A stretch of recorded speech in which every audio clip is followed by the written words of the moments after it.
You don't notice when it starts. There's no moment where you decide to adapt, no internal announcement that something has changed.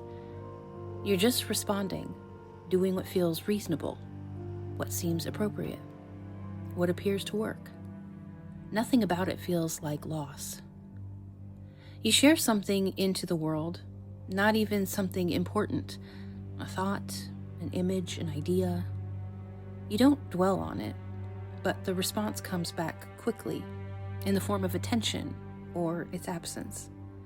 And you register it without maybe even thinking. Then you move on. Next time you adjust, even if you don't even realize it, and maybe only slightly. You don't call it adjustment, you call it learning. You phrase something differently, you soften an edge, you don't repeat what went nowhere. This doesn't feel like compromise, it feels like maturity, and you keep going. Nothing bad happens. In fact, things might even improve. You get better at reading the room, better at anticipating response, better at staying relevant without working too hard at it. You're not chasing applause, you're just avoiding friction. You're being efficient with your energy. You're paying attention. It feels like growth. Weeks passed, then months, without any clear marker of change. Nothing ever breaks hard enough to notice. There's no moment you can point to and say, that's when I became someone else. There's only reinforcement, silence, and your increasing fluency in both. At some point, you realize you check before you care. Before you ask whether something is true, you sense whether it will land. Before you say what you mean, you instinctively calculate how it will be received. You don't remember learning to do this. It feels automatic now, like posture or balance, like knowing when to lower your voice in a quiet room. You're not uncomfortable, and that's the point. Silence, however, begins to feel strange, not threatening, just inefficient. Stillness starts to feel like wasted time. Reflection feels indulgent, unless it produces something visible. You don't articulate this. You feel it in your body and in the way your attention resists slowing down. You haven't abandoned your beliefs, you haven't rejected your values, but what feels reasonable has shifted. You act faster now. You explain less. You trust what performs. You call it discernment, but it's actually responsiveness. You're very good at adapting, and everyone tells you so. And somewhere in this process, without a single dramatic moment, you become easier to guide. Not because you're weak, but because you're trained. You move towards what responds and away from what doesn't. You follow warmth and you avoid the cold. The water is warm now. Not hot enough to alarm you, just warm enough that leaving it would feel uncomfortable. Just warm enough that slowing down would feel like loss. Just warm enough that you can no longer tell whether your instincts are being shaped by conviction or by feedback. That's when the question finally matters. Not what you believe, but what is forming you. Because this is not persuasion. No one is arguing with you. No one is commanding you. Instead, you act, and the environment responds. Over time, you don't decide to change. You just simply stop repeating what goes nowhere. This is how formation works when it doesn't announce itself as control. The systems shaping modern life do not need to know anything about you as a person. They don't ask you whether something is true, good, or wise.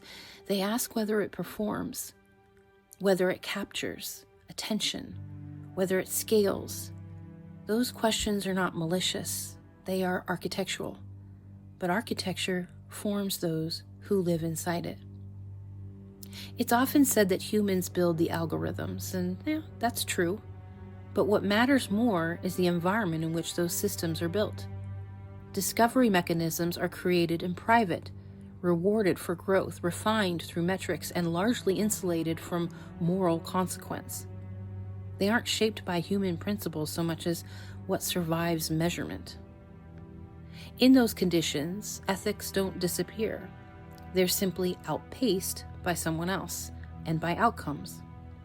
Optimization doesn't require conscience, only response. And this is why the shift feels reasonable. Responsiveness looks like attentiveness.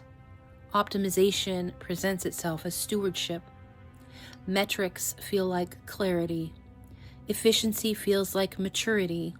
Nothing about this feels hostile. It feels adult. It feels responsible. It feels like learning how the world works. And yet formation is never neutral.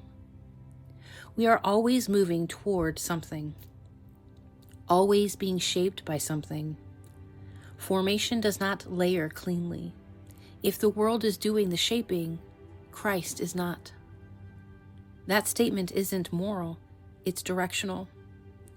Christianity is a system of formation, yes, but not one authored by human desire, scientific limitation, or technological incentive. Its authority does not evolve through feedback.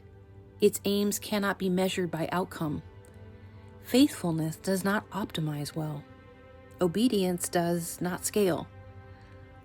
Love, sacrifice, and truth rarely perform by modern standards, and that is not a flaw. It is the distinction. Which means Christ does not form people through responsiveness.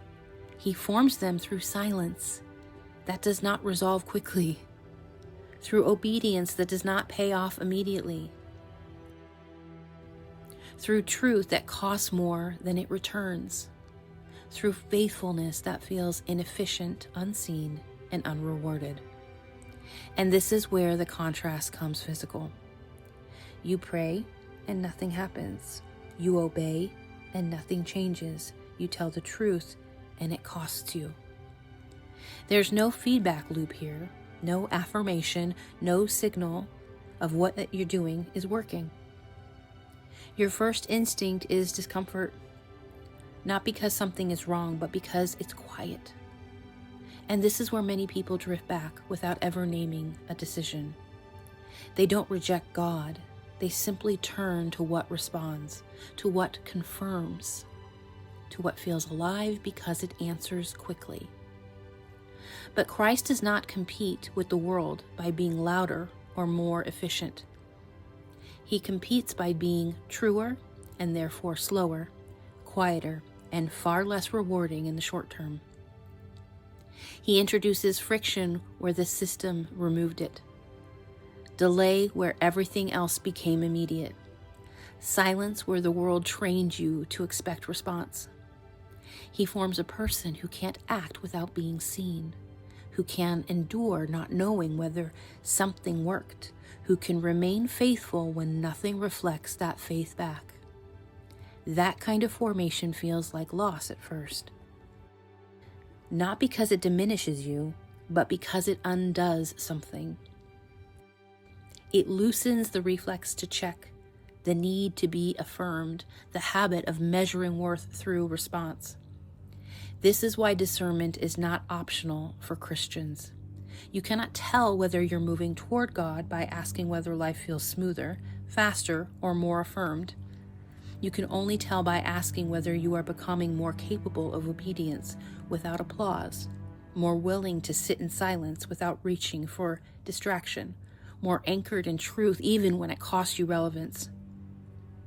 Formation always has an author. If the environment is shaping you, Christ is not. And if Christ is shaping you, the world will often feel less responsive, not more. That is not failure. That is counterformation.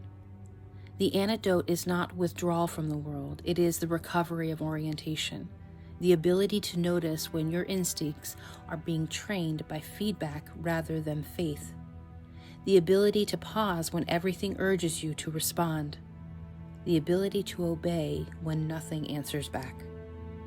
This is the kind of human Christ forms. Not optimized, not easily managed, not dependent on constant affirmation to know who they are. A human can stand in silence without losing themselves. This is not a warning about the future. It is a description of the present. And description, when it is honest, restores orientation. You cannot step out of the water until you recognize that the temperature has been rising.